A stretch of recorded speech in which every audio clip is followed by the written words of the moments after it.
Kumbi, thank you so much for being here, for inviting me to Paris. We're together in Paris. I am beyond excited to do this with you and to be able to share it with the world, because I've been sharing amazing conversations with you since 2015. Yeah. And since the very beginning, I felt incredibly lucky to be able to just learn from you, talk to you about life, about the beauty of the universe, and just the beauty of human connection. And our connection is very special. So I'm very, very, very excited to be able to finally share it with more people. How are you? I'm good, dear Lena, in this magical city. I'm so excited for this conversation with you. Me too. I want to get started asking you about your spiritual journey. We're going to be talking about meditation, mindfulness, presence, awareness, magic, all the beautiful things we always talk about. But I would love to ask you first, have you always been someone who has had an innate ability to be present, be connected, be spiritual, be aware, be conscious about the environment? Is this something that runs in your family, or how or when did you start to be the way you are? And it's amazing you asked that, because I've reflected on it a few times myself. And the more I've thought about it, I can actually see that there were beginnings, there were seeds of it when I was a child. I think that the best way to put it is that I've always had an innate connection, always felt very good about those things. For instance, being connected to nature or being deeply connected with myself. There were moments that I had of those, and they always felt good. And that's what guided me. You know, I think of a line where it says, follow your bliss. And for me, that's what it's been. The more I've got on, it's actually getting to a place where you're intentional about those things that you notice calm you down or make you feel good. But as a child, I can remember being very interested in spending time on my own. I grew up on a farm, and I remember looking for like 4-leaf clovers and spending a whole day in this imaginary world. I think that imagination can be a great key into, delving into yourself and spirituality, because it takes you beyond just what you might see in front of you. And I remember being very interested in anything that seemed mystical. I was always interested in stories about far away or looking into astrology. Those things always fascinated me. And I think they were just little touchstones, which as I got on later became the keys into meditation and mindfulness.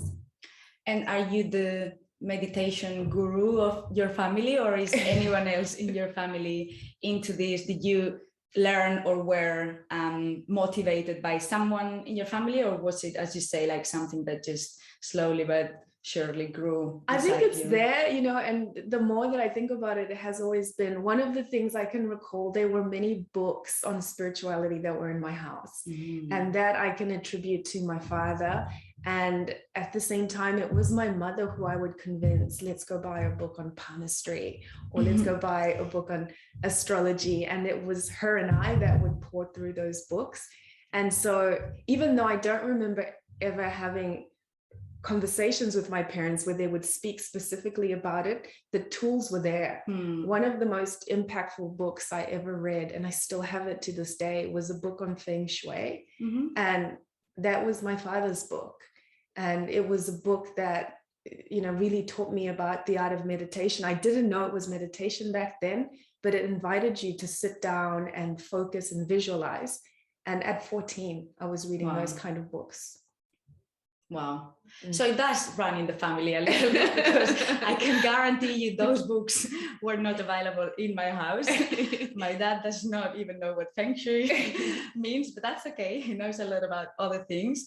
And that's very inspirational and amazing. I think the fact that you started to notice those things at such a young age just means that you've been on this journey forever, not necessarily practicing in the way you do today, but already so aware and so conscious of there being something else, and the power of connect, like being in tune with yourself internally. And I think like a really important place to start when we talk about mindfulness, when we talk about meditation, is to really understand what each of these terms mean, because ultimately when we practice, there are lots of benefits to extract from the practice, but I think it can be even more powerful if we understand where that's coming from and the real sense of the word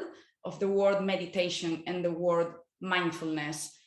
Can you tell us a bit more about the meaning of these words for you and in general? I don't know if there's a very precise definition of these words that we should all be aware of and stick to, or is it are they subjective terms? Well, I will give you definition, but at the same time, I almost want to say they're not necessary, because you certainly don't need to know this explanation of what it is to experience it. I was just thinking, and this is a mindfulness technique of its own, that sometimes there can be a barrier naming things, and that it can stop the investigation. For instance, if you're looking at a table and somebody tells you that's a table, your inquisition stops, because you've labeled it, you move on, you don't think there's much more to it. But if it has no name, you can delve into it, you can explore it. Having said that, it is useful to know. And I found giving that explanation of meditation and mindfulness can be very useful to know what direction you want to take. So as far as meditation, my understanding of it and how I would explain it is any practice, both ancient and modern, that aids you to do three things. Number one, calm the nervous system. Number two, settle the mind. And number three, to encourage you to become more engaged with the present moment and less reactive. And so that really encompasses a number of practices. If it has those three elements, you are talking about meditation. And to go further into it, each meditation would have three ingredients.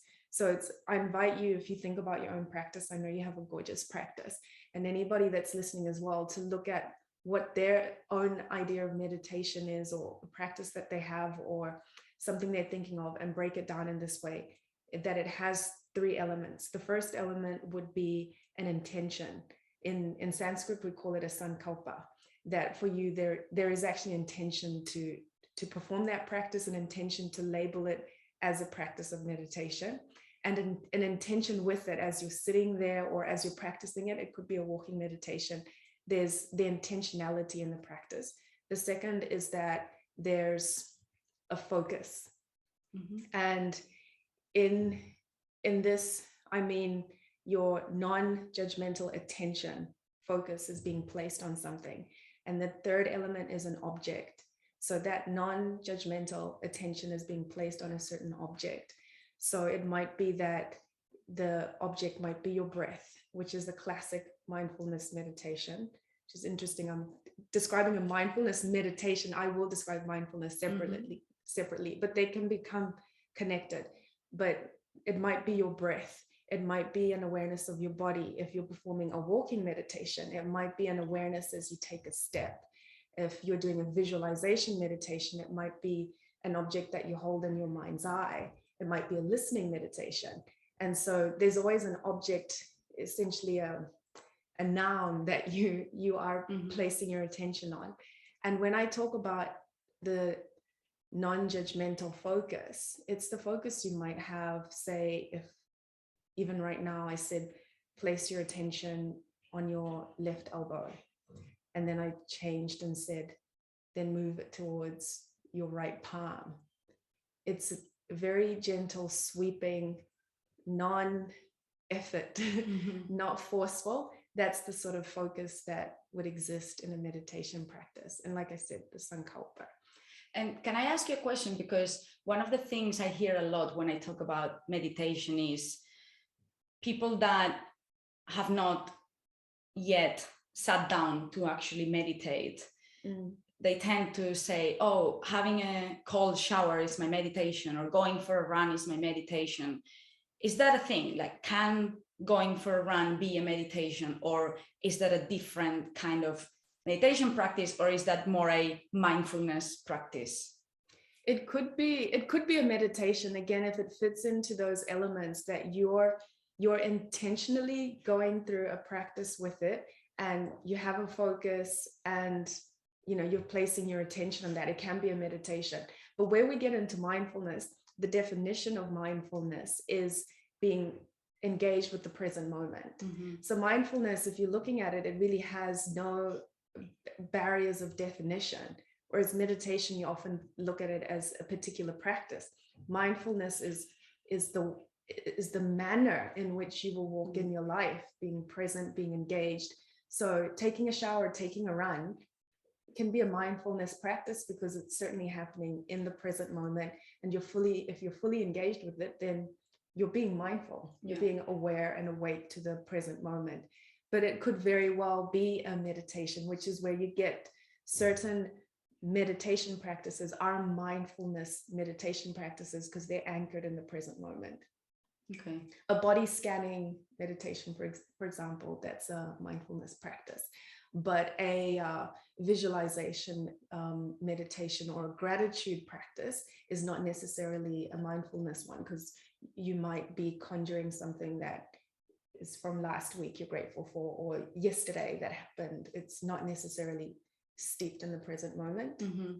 I think a way I like to think about it, to be more clear about the distinction between the two practices, is, for me, meditation is a more like short-term, temporary practice, which I, go in and out. It's got a start and a finish, right? It's in the morning, I sit down, I do my meditation practice, and then I'm done and I go on, get on with my day. Whereas mindfulness, as you said, it's a way of living. It's a way of seeing life. It's a way of understanding yourself, and ultimately a way of being present. So it's that's the way. I don't know if it's the right, or if it's a good or not necessarily the best way to think about it, but that's how I understand it. Meditation, it's temporary, it's short term, it's like a practice, it's an exercise almost, whereas mindfulness is always there, it's long term, it's a way of living.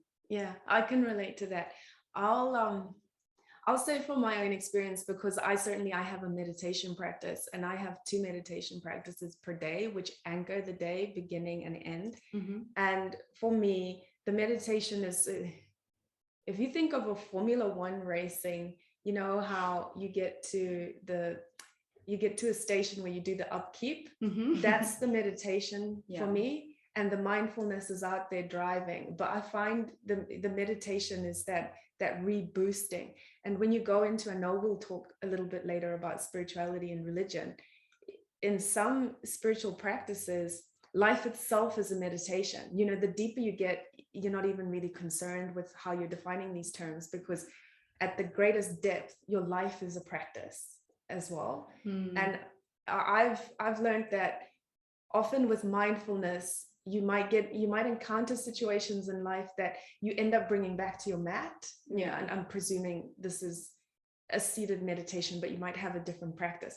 But this often happens to me. At the end of the day, I find that things that I actually I didn't have the capacity to process them in that present moment fully.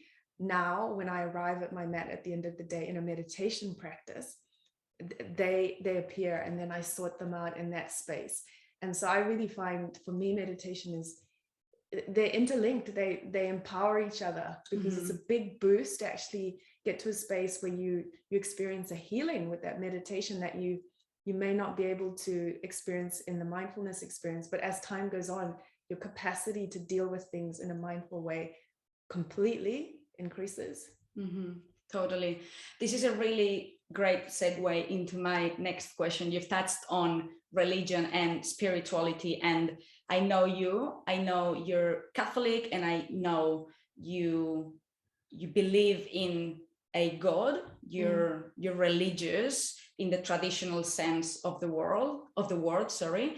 Whereas I myself, I feel a bigger energy. I feel like we are all connected in a deeper way, in a way that I just cannot even put in words. I do feel a sense. I don't associate that with a God or with the traditional religious history or tradition. Do we need to be religious to be spiritual? And like, what are the differences between religion and spirituality, and how are they similar? Okay. When it comes to need, my view is it's extremely personal for each person. And I think each person really puts that question to themselves and runs it through their own heart. And what works for you is what works for you. And because I've really discovered that the most important aspect is appreciating that people see things differently and being able to respect that. Whereas for me, spirituality and religion inform each other in the same way that mindfulness and meditation inform each other. I have that experience with both. My view is religious concepts are tools and spiritual concepts are a matter of being, that we are spiritual in essence and nature, whether we're aware of it or not, whether we are conscious of it or not, or whether we participate with it, cultivate it or not. It just is. Everything that has existence, in my view, has a spiritual essence. Religion, in my view, is a tool. It's like if I want to call you, I use a telephone. It's a tool to connect. That is, to me, how it becomes important in that aspect of your spirituality. And for me, I grew up and practiced Catholicism, but as my awareness of my spiritual nature increased, it gave me a deeper sense of being a Catholic. It literally awakened the Bible, and at the same time, it awakened just about any other religious avenue out there. I relate with, many times people will describe me as a Buddhist. Many of the practices I take fall under the realm of Sikhism. And what is Sikhism? Sikhism is one of the traditions from India, and they follow a guru lineageship, and their method of practice centers around mantra, and the spiritual awakening comes from chanting the word, speaking the word of God. And so I deeply resonate with mantra and sort of spoken meditative practices. And for me, it's only made me a stronger Catholic. And I'll come back to something we mentioned earlier, which was naming things.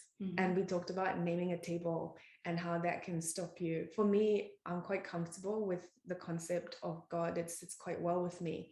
But at the same time, there are many times it's just the name is not necessary. And in that way, if you don't have a name, it has no boundaries. You can actually enter into these things without having the hang-ups of how it's been interpreted in this sphere, or how it's worked in some other aspect of life.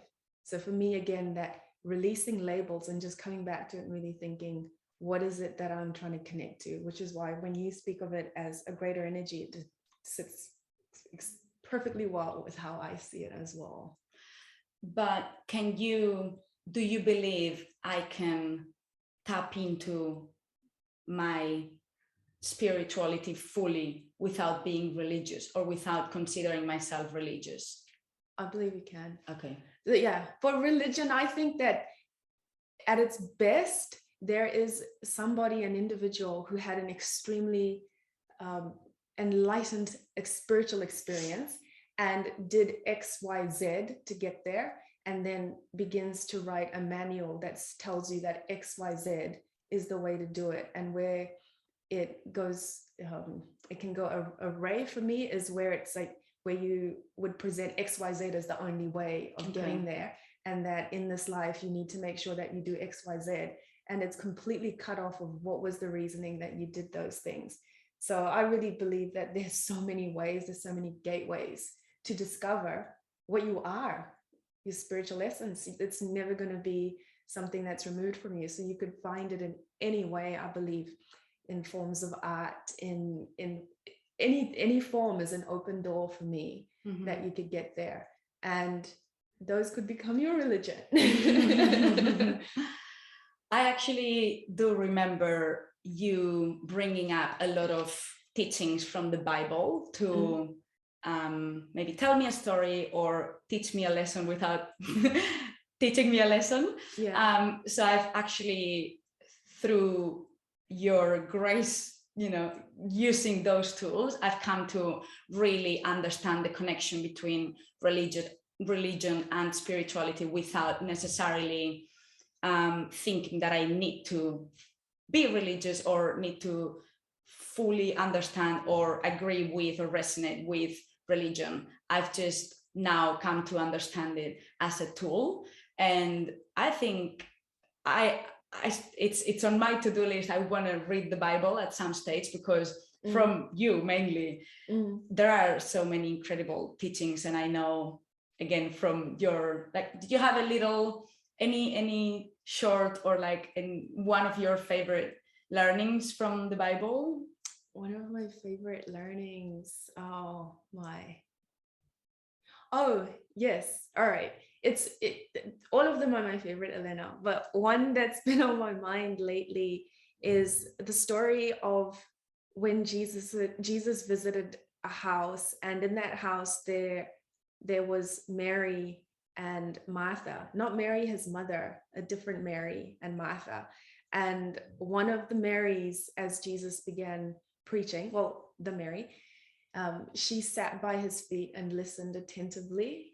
And Martha was occupied with getting things ready and the food and the arrangements, because Jesus came with his entourage, right? And making sure everything was ready for him. And she was getting very frustrated with Mary, who sat there and was not helping her, was sitting there listening to the teachings.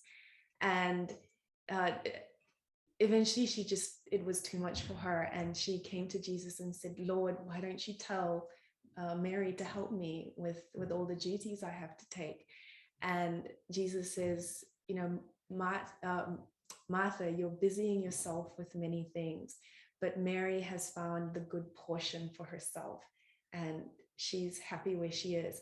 And what I love about the Bible is that, in my view, my understanding of it, it's a psychological, it's an analogy, and all those characters are within us, are within our own head. And so the Martha in us is that one that's scurrying squirrel inside of us, who's got the to-do list and needs to get all these things done, right? And the Mary in us is the one that sits at the cradle of your heart and soul and just listens to that deepest part of you that nourishes you. There are two parts of you that are very important, but it's very clear to me in that story which one takes precedence. Yeah. And which one essentially needs to be given the right of way in any given moment, is that one that has its ear to your heart, that Mary piece. So to me, different Bible stories become my favorite at a different time, depending on the need that I have, either for myself personally, or whether I'm seeing it in a friend, where I'm seeing that Martha concept of you're busying yourself with many things, and Mary has found the good portion. I always love that story, the good portion.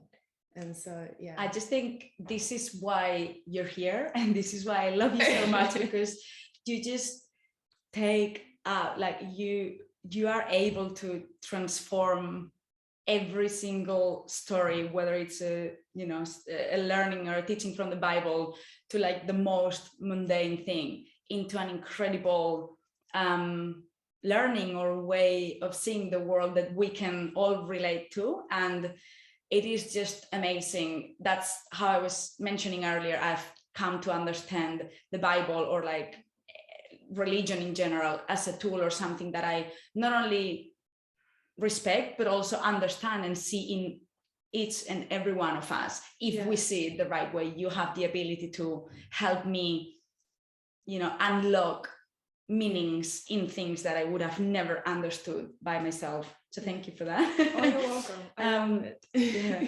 I now want to talk about the 4 agreements, which is among many of the things you've taught me in this life. And I can't remember exactly when you told me about this, but I do know that it's something that's stayed within me and with me since then. And it's radically transformed the way I not only see life, but I perceive myself and live life and deal with myself in social environments. Can you please talk us through the 4 agreements? I love them. I love Don Miguel Ruiz.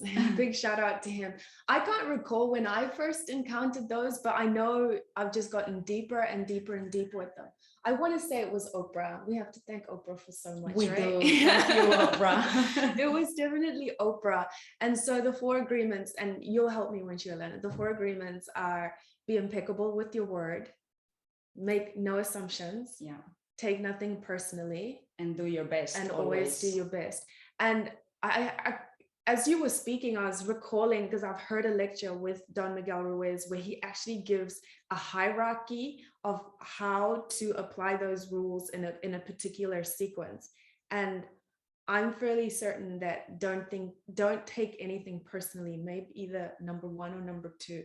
I'll provide you. I think it's 2. First is don't make assumptions. Yeah. If I'm not wrong. Yeah. Yeah. And that impeccability with your word.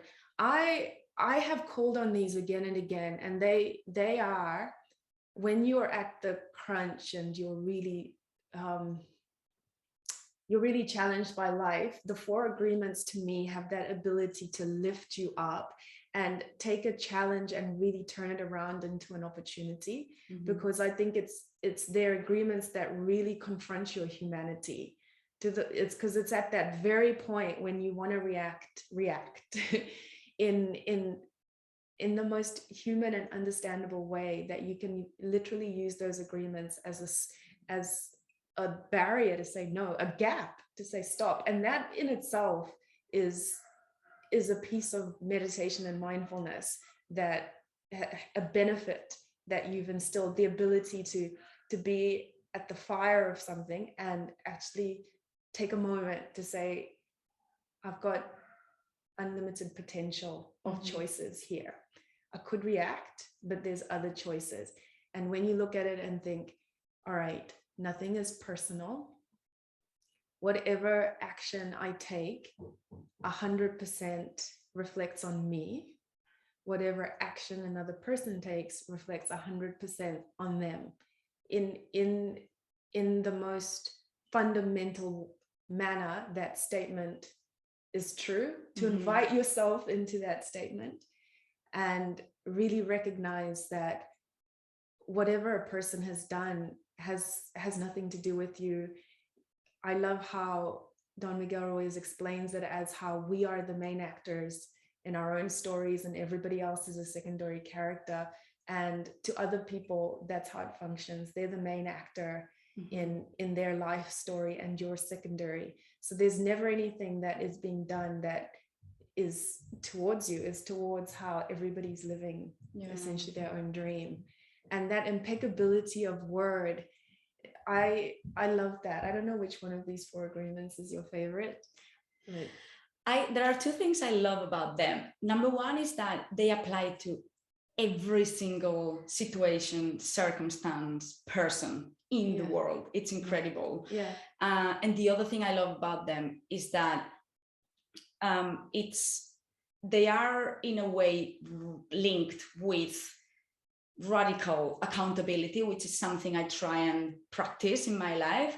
And it's ultimately the difference between, living in drama and constant, despair versus knowing that the ability to be happy or be motivated and connected and empowered lies within ourselves, right? Like in front of any situation, you can choose to be a victim or not. And for example, the one, I think the one that it's not necessarily my favorite, but one that I didn't know before learning about the 4 agreements is do not make assumptions. I never really stopped and, told that to myself. And now, say I'm, I have an encounter at work and I think I didn't perform as well as I should have. And then I go home and start thinking, oh my God, they're going to think that I'm not good enough, or that,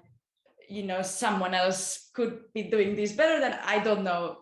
Then I'm like, why are you going down that road? You're making an assumption. Maybe that person is actually in their house thinking, wow, that was incredible, that was an impressive performance, or she knows so much, or she's just such a genuine person. And here I am sitting in my house thinking they think I'm not good enough. And that's just a silly example, but it really applies to everything and anything. And it's the difference between loving yourself and loving life, or not necessarily loving life, but just not punishing yourself, as we go through life. Like, we have the ability in every single moment and circumstance to choose to be a victim or to be empowered, and not making assumptions empowers us, because we just really see the world and live in a way that is our way, right? Yeah, and I'm with you 100%, 100%. And I find, like, if we go back to what we're saying with spirituality, we all have a spiritual essence, and there's that unity. There's only one, there's no separation. And I find these 4 agreements that when you practice them, the more you practice them, the more deeply you practice them, the more you can experience that sense of oneness and that energy giving. It's so energy giving when you practice them. And then you stop being in a space where, you're separate from other people, separate from this person who you're making assumptions, separate from yourself. Because if we're all living our own dreams, right, that's how we get into that space of separation. And I find it even more topical at the moment when you think of us going through this whole COVID experience, and even something as common as work. How many of us have been working from home? Those separation elements of us being at home, everyone is in their own house, and so when you get an email, you misinterpret it. The communication walls fall down, and if you don't take that effort or that opportunity to actually inquire, like, why I'm curious to know why you did that, Elena. Rather than, oh, she does not appreciate me, she doesn't get it, that was so rude, this thing that you've got your own story building up, and completely different from whoever you're talking about or contemplating. They have their own story. And so it is, I really find it's more topical at the moment. Like, it's even more necessary in the world we're living in. Couldn't agree more. I don't want to go down a tangent because we're going to stay focused in this topic, but the concept of oneness, and on Instagram, it's a hashtag I use a lot, we are one, because I genuinely believe we are. And having studied, sustainability and like reading a lot about it, that is ultimately what sustainability means. It's the concept of, living in a way, utilizing resources in a way that we're not depleting them, and we're, securing a good future for future generations. So like the fact that we are connected with people in Australia, in Zimbabwe, in Argentina, and are connected to people that are not in the planet yet, with future generations, right? With feeling in connection with everything and everyone around you. I know you also follow a vegan diet, and how does being connected with yourself and with the world around you, how has that led you to adopt a vegan diet? And can someone spiritual who is in connection or in tune with themselves and the environment, how can they not follow this path? Is there a disconnect somewhere, or what in your experience? I can speak to mine, where to me it was a natural step, and it was a natural step via the path and my understanding and my growing awareness, which has its journey to go. Of course. And hashtag journey. Hashtag journey. I absolutely do not believe that it's a requirement for people to, practice eating in a certain way for them to be spiritual. It's my personal belief, and therefore I do it and I practice that way. But I've seen many kind and wonderful people that eat differently from me, and many interesting variants of people who do eat the same way as me, and I may not have a great admiration for their way that they live their lives. So I really don't feel that it has to do with what it is that you're ingesting. But for me, it absolutely is. It was a very natural step. Yeah, agreed. Same for me. But yeah, like I remember when I started exploring vegetarianism and veganism, I used to be a little bit more critical about other people. I was just like, how can they not see this? But now it's just like, that's the world, right? It's a journey, and everyone is going through their own journey. We are vegan now, and who knows, in 10 years time, we might be feeling or living our life differently. So it's, again, do not make assumptions, do not be judgmental, and ultimately, like, just, do your best always when it comes to also, like, interacting with others or thinking about others. Like, let's just not criticize anyone and respect everyone's journey. Yeah. One thing I know is that the compassion as a quality is something that exists in every human heart, every single human heart. And some people, this is how I've experienced it. You can step into compassion and say, okay, what I'm seeing here, there's pain that is in existence, and I'm stepping into this action that will avoid it.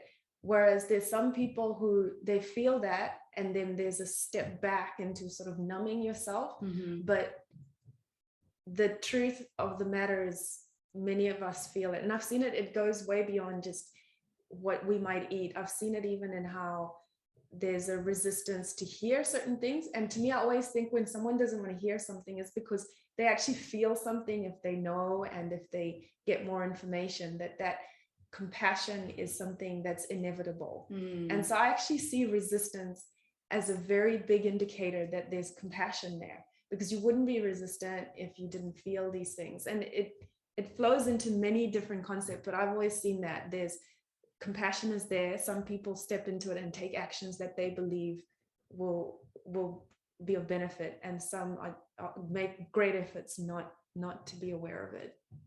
If only everyone saw the world that way, and saw compassion everywhere and in everyone. But speaking of taking action, last night we were talking about our jobs, our careers, financial independence, women power. And you mentioned Warren Buffett as someone you look up to, and someone that's got, good things to teach us all from experience as well. And a couple of the things he says are, number one, we are our biggest asset. It's not our job, it's not our house, not our car, not our, bank account, it's ourselves. And also the importance of finding our passion and following it. How can meditating and living mindfully help us tap into our passion and who we really are, and really maximize the asset we all are? I have a personal experience that I can share with you that answers that question.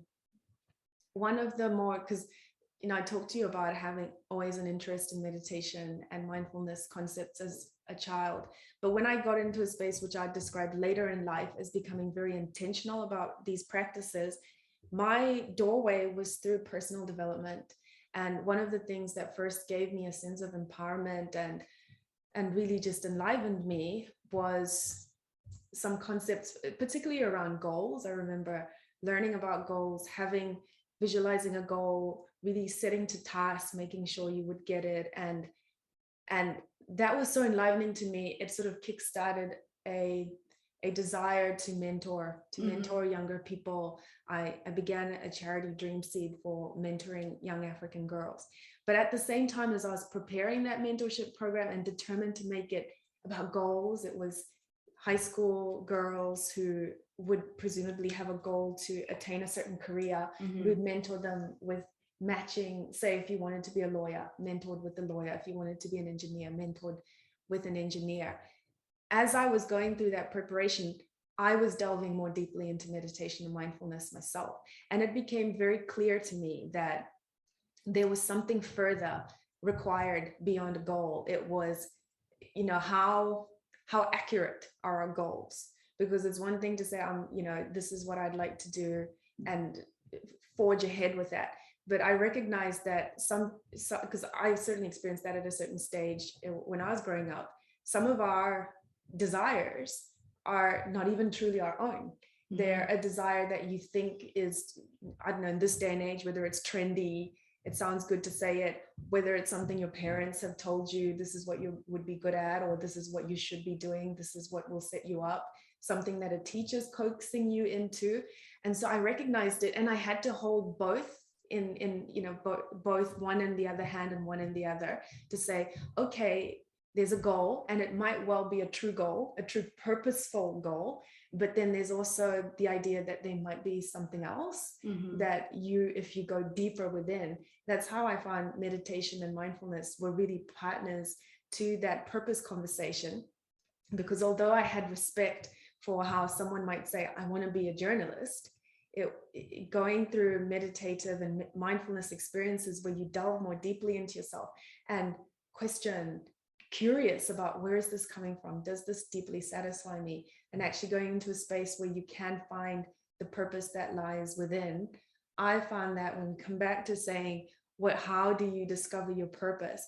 Meditation and mindfulness are so important, because the more deeply you practice them, and practicing them, you get to a point you actually recognize you're practicing yourself, which is why you really want to even not be too concerned with the definitions, because the practice is you, right? And you'll get into a space where you practice, know you more enough to actually say, is this my true purpose? And so that asset can be, we can change it into a compass. It's facing true north. It is 100% at the deepest level of you, true, it's yours. Because many times, like I said, may not be yours.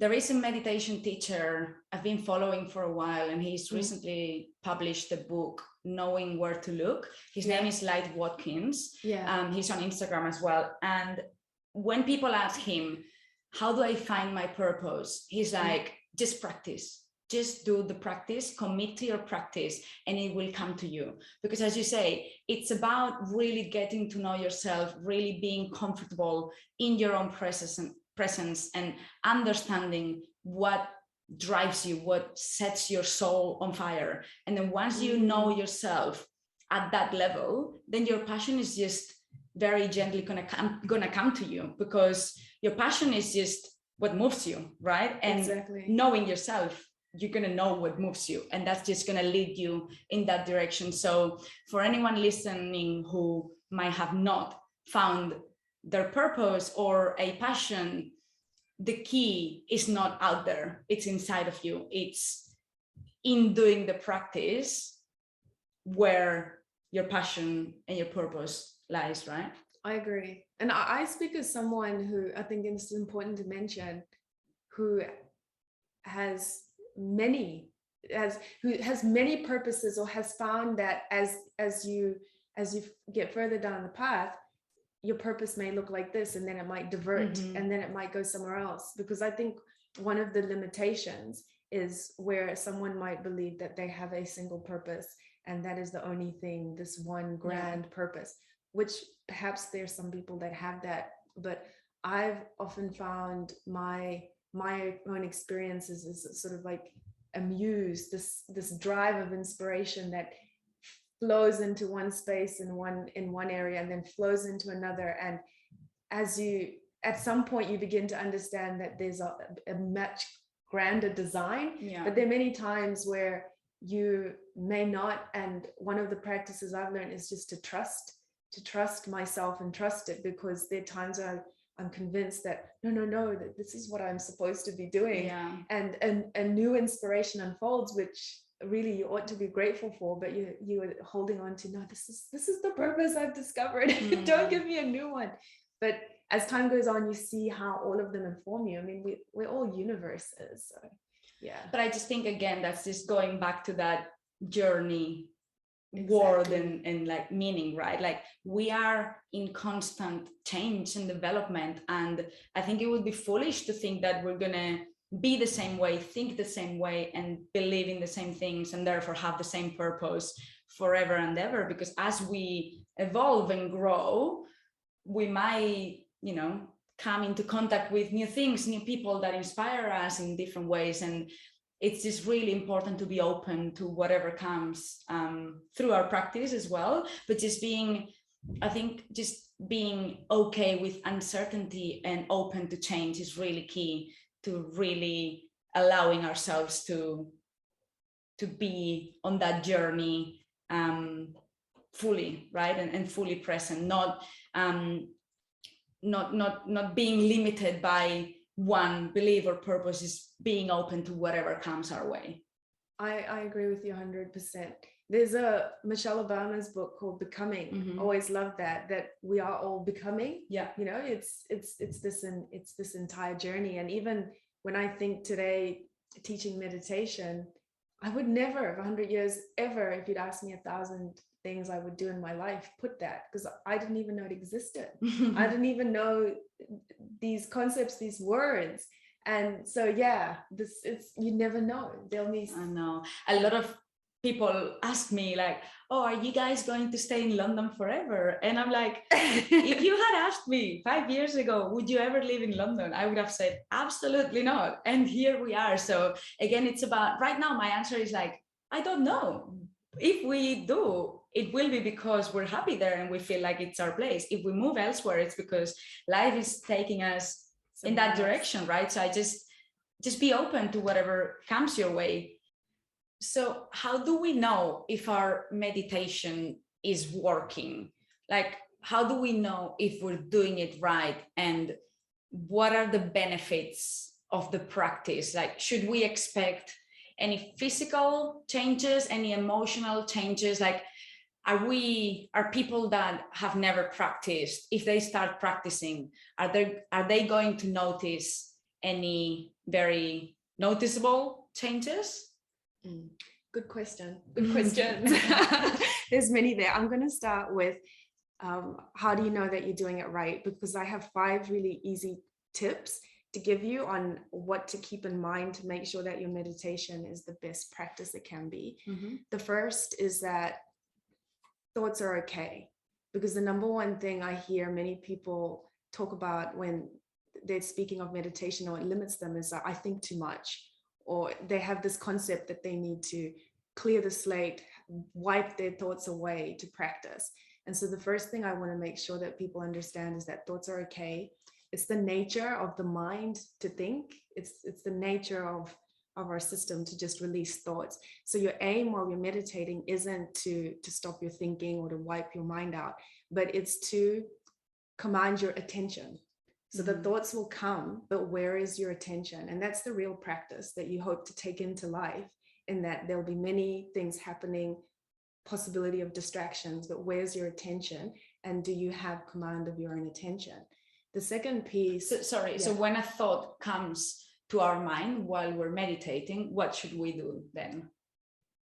Thank you very much for the information, but my focus is my breath. My focus is I'm walking for... So in each moment, in every breath, there's that opportunity to come back into your focus, come back to your meditation. And so you can be simply aware. You don't fight it. It's not a resistance exercise. It's not to malign it, because the release of thoughts themselves is a release of stress.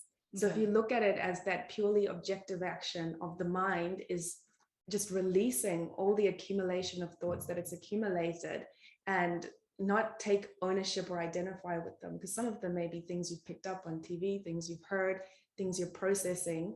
it's the nature of the mind. Just focus on what is it that I have my attention on in this meditation practice, and keep coming back to that again and again, 1,000 times, right?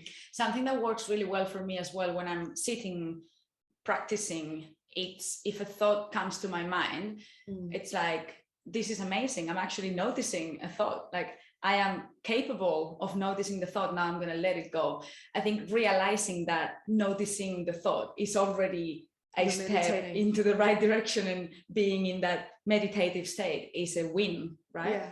And as you get deeper, you may find there's different quality of thoughts as you get deeper into even a single practice. As time goes by, the thoughts you might experience in the first couple of minutes of meditation may vary from those that you experience in the next 10 or 20 minutes. And there's a possibility you may get some great inspirations. I always talk to people about keeping a notebook. If you're concerned you'll have the greatest idea and you may forget it before your practice is over, that you can write it down when you're finished. But having that sort of ambivalence about what's happening with your mind, and really just saying, I'm here to focus on this. If it's a focus of a light, I'm focusing on the light. I'm focusing on my breath. Okay, so the 5 essentials. 1, so we've talked about okay. Thoughts are okay. Number 2 is be kind to yourself, which is very necessary, because for a lot of people, the practice of meditation can be about beating yourself up about, I'm not doing it right, or it should be this, or it should be that. And that kindness, the approach that you have with the meditation, and if you find that you are distracted and you end up thinking about something for 5 minutes and even forgetting of the meditation, it's okay, and to be kind to yourself and have that be enduring enough that you'll come back again and do another practice. So being kind to yourself, practicing that in meditation, because these practices that you have in meditation are really skills you want to bring into your life experience. So it's like, practice that kindness and watch, what does my mind do when I think that I'm not doing it the way it ought to be done? Practicing kindness. It's the second step. Be kind to yourself. Third step is don't try too hard. Okay. So we talked about our focus being non-judgmental focus that's as slight as focus on my right palm, move my focus to my left knee. It's not an effortful, try hard experience, and it shouldn't be a stressful experience to be in there. So many times people think that they're not doing it right. If you're doing it, you're that's doing enough. it right. That's enough. Absolutely. Don't try too hard. And it really links into the space of saying, and which is something I'll come to when you talk about the benefits, is have no expectations. You know, often I give an analogy of meditation as like brushing your teeth. It's a practice. You do it every day. You're not sitting there thinking, I'm going to have this amazing experience brushing my teeth today. Maybe you might, but it's something that you do knowing there's a certain benefit, but without you expecting it. So having no expectations really helps you, because there may be many benefits, many things that may happen. But if you sit there with the intention of having a certain expectation, you're missing the point, and you might well be disappointed. I think this is actually one of the biggest barriers for people to give meditation a second chance, right? Because they might try it once and come in with all these expectations to suddenly feel like a Buddhist monk or whatever. And it couldn't be farther away from reality, right? It's like people have idealized this practice, and it's as simple as just sitting down and being there. And you're not going to come out of it feeling like a monk. You're just going to be ready for your day, and that's it, right? You might. And you might, yeah, but that shouldn't be the expectation. Exactly. I mean, I've had my practice now close to 10 years. And maintaining that beginner's mind that I hope to be able to maintain that first feeling every time I sit again, as if it's new to me, like what's happening here, and not getting jaded about that experience is really important. And the final thing is commit. You know, this is from Star Wars, do or do not, there is no try.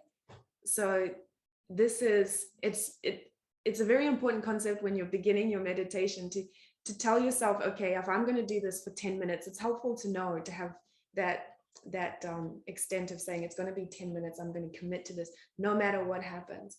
Because often it might be as you sit on the mat, then you recognize, oh, I don't think I locked the door, or that email I missed, or this isn't going so well, I'll try it tomorrow, or I don't feel so relaxed, I'll do it when I'm relaxed. Just that ability to stick with it and commit, which is, again, it's another life skill, and that is very important as well. So when you speak of, I'll go back to that fourth one of having no expectations, because it actually lends to your question of how do you know when things are going well? There are a multitude of benefits, and they sit under physical. I mean, even if at the level of the brain, if you look at the brain, they've had scans where they look at long-time meditators and how their brain structure actually changes. Neural pathways will change, which really means if you're looking at habitual thoughts and habitual characteristics that you have, the way that the brain works is almost like a path that you keep walking on. And the more you do it, the more likely that this is the track you will take, that if X happens, you'll do Y. And you actually find that meditation, the practice of it for long-term meditators, and we say long-term, most of the studies show that at least a 20-minute practice consistently every day over 8 weeks, you can start observing some of these changes. You'll see that neural pathways can actually change. There's but that doesn't mean that we need to practice for 20 minutes. Something as simple as 3-4 minutes can also have an impact, right? Exactly. Exactly. And if you look at it physically, the interaction of the amygdala, which is sort of the stress center of the brain, long-term meditators, you see a decrease in the size of the amygdala, which is directly speaking to that reactionary part of the mind. And it's interesting to do it. Like in the end, you want to be able to self-assess what the benefits are for yourself. There's changes that can be seen in the hippocampus, which governs memory. And so there are studies that talk about how meditation has an impact on even diseases like Alzheimer's, improved memory, clarity. Many of us that practice will speak about this. I feel more clearer, my mind is less foggy, I feel sharper, I feel more focused. But at a brain level, you can actually see that physically on the scans. And then emotionally, you can see many benefits there as well, where again, you're speaking of non-reactionary, being more engaged, feeling more engaged with life, a reported sense of greater joy or happiness. It's different for different people. You may see increased creativity. The list is endless. The list is endless. And even at a spiritual level, which is where we began this concept, this conversation, again, there'll be reports of people feeling more deeply connected to whatever it is that their concept of spirituality is, feeling more engaged with their family, their friends, having, less rigid thoughts about the world around them, more openness. I'm interested what you've experienced with yours. I was just going to say, for me, I feel like if I stopped doing it completely, I would probably be more reactive and less clear about my goals or life in general, because I've been doing it consistently for quite a while now. It's been like, 4 years. I feel like I can't really tell what the practical improvement of meditating every single day is. But for me, it's what you said at the end. It's the feeling of being more connected with myself and the world around me, and therefore just being more clear about my goals, my purpose, who I am, and just living life in a more purposeful and joyful way. I think that's how it's changed me. If I don't do it one day, in fact, sometimes I do this, I'm like, I don't do it very often, but sometimes I'm like, you know what, today I'm not gonna do it. I want to see if it's got any impact on me. I haven't really noticed anything, because one day, I don't think, on the big scheme of things, one day is not that much, but I do feel like if I stopped doing it, I would definitely see changes in the way I interact with people and in the way I deal with certain situations. Well, I think the best way to check or test how we feel about this is actually practicing together. You say that your teacher tells you, don't talk about it, show it. So I would love for you to show us what a 5-minute practice looks like. And, some people might not feel confident or prepared to practice by themselves. So hopefully this can be something they can use as a tool and go back to every morning, every night, whenever they need, a peaceful moment. So would you be so kind as to please guide us through a 5-minute practice? I would love to. Okay. So Elena, what I'm thinking today, from our conversation, we talked about purpose. I'm going to do a meditation that firstly begins with just relaxing the body, because relaxation is a great way to enter. And then I'll do a practice called deep inquiry, where it's essentially like dropping a penny in a pond and asking a question and dropping it into your consciousness and letting that sit there, and that no expectation point that we made will come into it. Not expecting any answers, just putting it out there. Okay, you've got a timer there if you need it, but okay, yeah. All right. So let's do this. So wherever you are, making sure that you're comfortable. If you need to make any adjustments, please do so. Checking that your spine is straight, that you feel grounded. And we'll start by just connecting with the breath, noticing how you're breathing without changing anything, just simply noticing. Are you breathing deeply? Is it shallow? Do you feel it? Do you feel the temperature? Without changing anything at all, just simply noticing.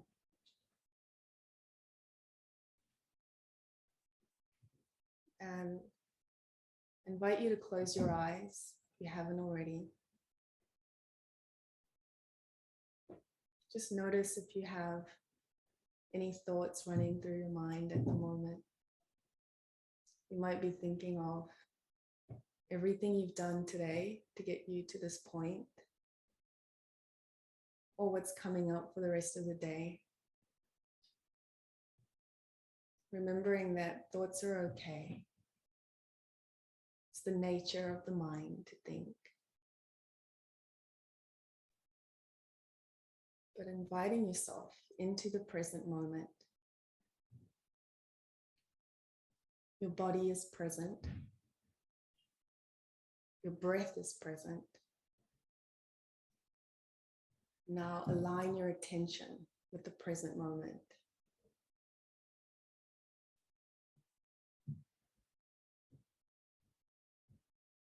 Just observing your breath as if nothing else existed.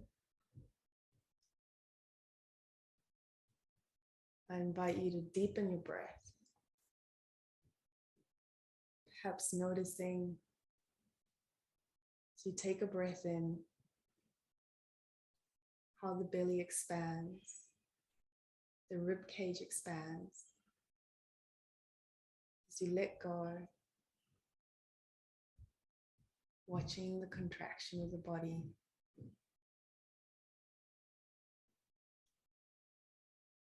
Remembering to be kind to yourself. If you notice any thoughts, just thank you very much. And place your attention back on the breath. Distractions don't need to be distracting.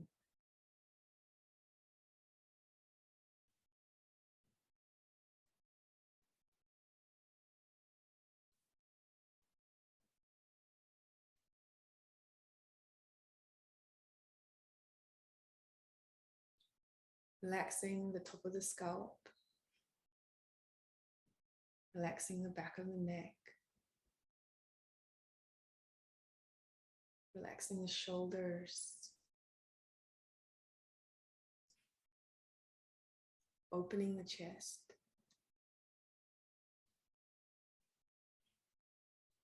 Relaxing the belly. Hips. Knees. Back of the legs. Relaxing the tops of the arms, hands, and your fingers. And sending your breath into any area in your body that feels tense.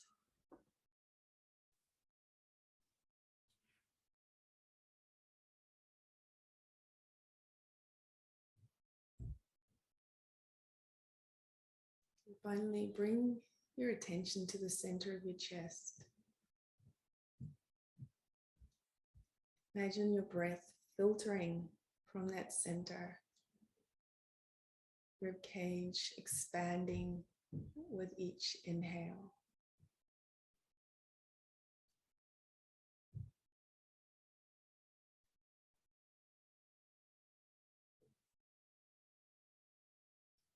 We'll drop these questions into the silence. What is my purpose? What is mine to do?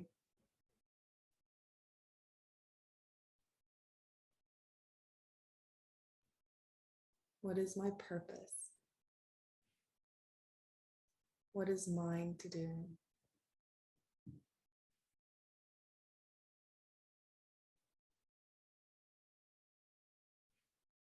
Remembering that effortless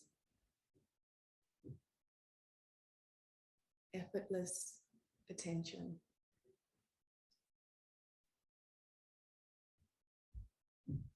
No need to force any answers. It may come in this practice, or it might come in a simple later conversation, an innocuous encounter.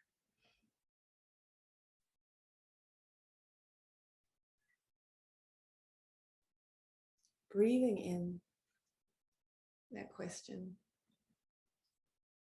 What is my purpose? What's mine to do?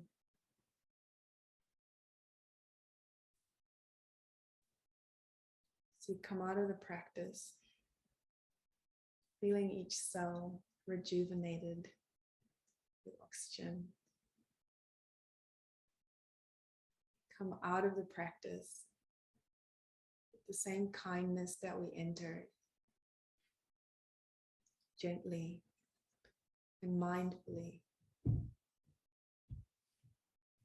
Taking a few deep breaths. Coming back to the present moment. Noticing the sounds in the room. The temperature of the air, your skin. And I'll invite you to rub your hands together. Just gently coaxing yourself back. Just gently cover your eyes with your hands and take another 3 deep breaths. Whenever you're ready, just coming out of it, stretching, listening to your body.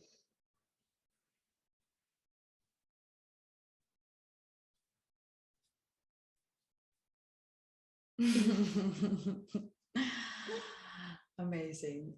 I just couldn't stop thinking, what is my purpose? Is to just bring joy and motivation into my life and other people's lives, and this is just the best way of doing that. Thank you so much for your time, for your energy, for just being light.